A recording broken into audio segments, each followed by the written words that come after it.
is my rifle. There are many like it, but this one is mine. My rifle is my best friend. It is my life.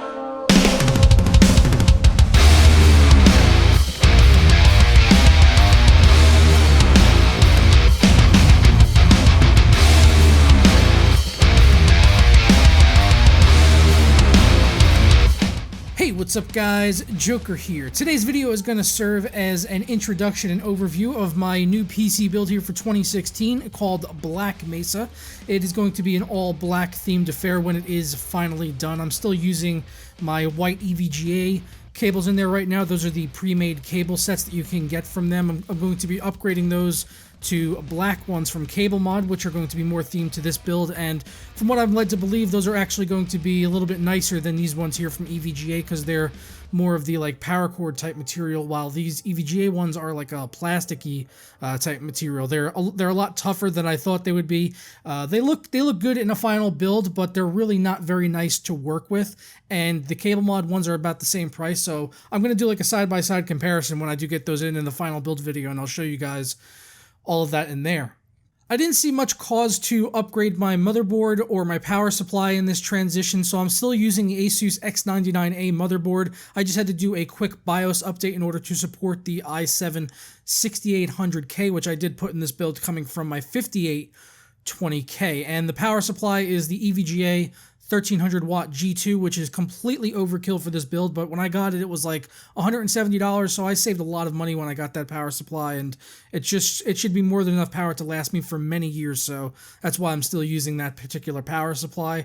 And the graphics card is still just the single GTX 1080 Founders Edition for now. I am probably going to still add a second Founders card at some point. I'm not planning to water cool them or get board partner cards unless like they get sent to me or anything like that.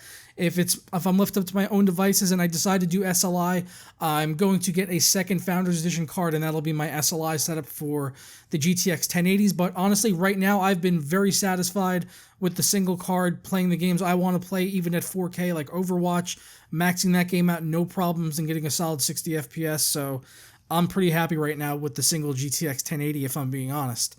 Building inside the Enthoo Evolv was a mostly positive experience. There's a lot of room in there, and they've got very well thought out cutouts and cable tie down points on the backside of the case, which I will utilize once I get my final cables. I haven't bothered to cable manage this at all on the backside. It's just literally just pushed in there, so that's why I'm not even bothering to show that backside here today, because it's just an absolute mess. One of the big complaints that I did have about this case was the lack of expansion options for hard drives here, well, specifically with the SSDs, because it only comes with the two SSD mounts on the back of the case, and then you've got one at the an optional one at the front, but it doesn't actually come with the SSD bracket that you would need for that front display, which I think a lot of people getting this case are going to want to use because, you know, you've got the big open window there and there's a display down there right for an SSD, but unfortunately they just have screws there. There's no bracket to actually go in there, so I had to take one of the brackets from the back side of the case and put it there, so then I only had one mounting bracket essentially on the back side for an SSD. So I've got a couple of SSDs just kind of stowed away in the basement of the case right now, which isn't like really a big deal, but it's just kind of like a messy little, you know, side note to what otherwise would have been a really tidy build. There was space for two mechanical hard drives at the bottom, and they do include hard drive sleds if you do want to do 3 additional mounts, but I'm not getting that option here because I decided to do the front-mounted water cooler here, and I also think that having the hard drives mounted in the front of the case would look kind of messy, and I just like having the clean look of the water cooler there. I think it looks a lot nicer that way. So what that essentially means is that my storage expansion options going forward are extremely limited, as I could not put any additional mechanical hard drives into this build as it stands right now without adding in the hard drive brackets and then moving the water cooler up to a top mounted solution, which is not something I'm really too keen to do. So I just have 2 fresh 4 terabyte HGST drives in there for now. I might look at getting like some 8 terabyte drives or something in the future, just so I can have like mass storage solutions in 2 drives and not have to worry about having multiples in there. I had a few hard drives I already had to like leave out of this setup just because I wanted to stick to using just 2 hard drives. As I said there, I'm using a front-mounted solution on the Predator 240 from EK Water Blocks.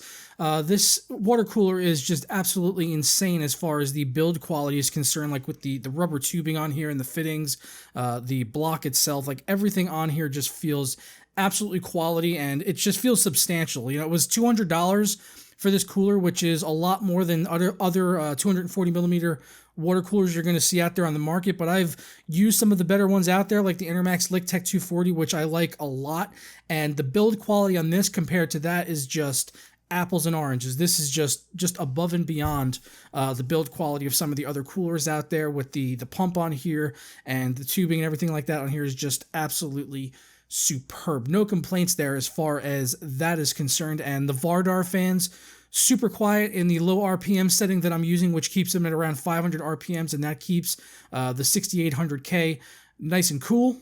I am going to add in a couple more Vardar fans into this case. Right now I've got a Noctua fan just sitting at the back because I had that laying around and that was black, but I'm going to get probably 3 more Vardar fans so that I can do this in a push-pull configuration on the radiator for the Predator, and then have 1 Vardar fan for my rear exhaust. Unfortunately, on the Predator 240, one of the roadblocks I kind of ran into here is that it only has 1 more additional fan header, so I'm only going to be able to plug in 1 more Vardar fan into the actual radiator itself, into its PWM hub down there. While the 4th fan, I guess, will just have to, I'll have to find a vacant chassis fan header on my motherboard, which is kind of disappointing. I'd like to have everything, all on the same PWM splitter there for the radiator. So I hope in the future that that's something they would look at maybe improving on. And since, most people are going to want to do push-pull configurations, and they've already got an additional slot there for 1 more fan anyway, why not have it for 4 fans? I think that would be probably the best and most efficient solution for this here. And I actually had to go ahead and order a fan extender because I wasn't able to reach my main CPU fan header on the motherboard with the included one here from EK. So I've got one coming in, so that's why I've got it kind of draped over the graphics card right now very sloppily. This is, like I said, this is really not the finished product of the build. This still got a little bit of a ways to go here once I get the final cables in, and I'll get all of this sorted out here. I did change out the CPU on this. I've put in the i7 6800K, which is not much of an upgrade over the 5820K by any stretch of the imagination, and it's not something I would advise people to go out and do. It's just something I did because I'm planning to probably take that 5820K and upgrade my test system to kind of eliminate any bottlenecks there as far as the CPU are concerned. So now I'll have 2 X99 builds here for testing stuff on the channel, which is, never really a bad thing to have 2 X99 builds. So I really don't feel like it was a waste going out and getting the 6800K, even though I was actually able to get a lower overclock on that compared to what I had on my 5820K, which, if you guys remember, I was actually able to get that running stable for over the past year at 4.6 gigahertz. This 6800K, I was able to get it up to 4.5 gigahertz, but that was bringing up the voltage to around like 1.45. I could even actually get the voltage to 1.5 volts and be stable, but I decided to settle at 4.4 at 1.4 volts. That's what I'm running at right now. I still have more testing to do as far as the stability and the final temperatures are concerned, and I'll go over all of that in the final video. But right now I'm very pleased with the temperatures that I'm seeing. Like at idle, it's running, low 30 degrees, and on max load, I'm seeing it in the high 60s, low 70s, depending on the temperature of the room, like if I have the air conditioning on or not. And I expect that to improve as well once I have the push-pull configuration properly set up here on the Predator 240. So I expect all of these temperatures to just only get better with the final configuration of the build. The final changes on this build included the 480 gig Kingston Savage SSD, which I picked up for only $125 on Amazon. These SSDs are insanely fast, and it was only $125, which is a great deal. I looked today, it was $132, so which is still an amazing deal, because usually these are going for around $150 to $160. So 480 gig for these, these are some of the top tier, really fast SSDs. So I would definitely recommend picking up 1 or 2 of these if you have the coin to go ahead and pick them up while they're as cheap as they are. And lastly, I also upgraded the RAM in this build. I had 16 gigabytes of DDR4 memory. We went ahead and put in 16 gigabytes more. So now I've got a total of 32 gigabytes of Corsair Vengeance RAM clocked at 2800 megahertz, which is definitely helping me out, particularly in Sony Vegas, when I'm doing things like adding in effects and color grading, which needs a lot of RAM. When I was using the 16 gigabytes of RAM, when I was, sort of scrubbing through footage after I would add my color grading on, it would bog down the performance massively, and I would have to do things like lower the resolution in order to be able to scrub through the footage properly. Now that I've put in 32 gigabytes of RAM, I went in there and just kind of messed around and did like a test render, and it was just flying through the footage like butter at 4K without any issues, just because of the additional 16 gigabytes of RAM there. So that helped out a lot in Sony Vegas. Alright guys, but I'm going to go ahead and get on out of here. All the parts that we went over here today are going to be listed down in the description below with links over to Amazon, which help to support the channel. So if you use those, I would be very appreciative if you're thinking about picking up any of the parts that I used here in this build. And if you have any questions about, the parts that I didn't go over here and I can answer them, I'll try to do so in the comments or maybe in the follow-up video when I have, all the cables and everything like that, and I present all the final numbers to you guys and all that stuff. And if there's anything particular you guys want to see me test for that video, transitioning into this new build, then let me know and I'll see if I could tackle that for you the best that I can. And yeah, all right, I'm going to catch you guys next time. Ta-ra.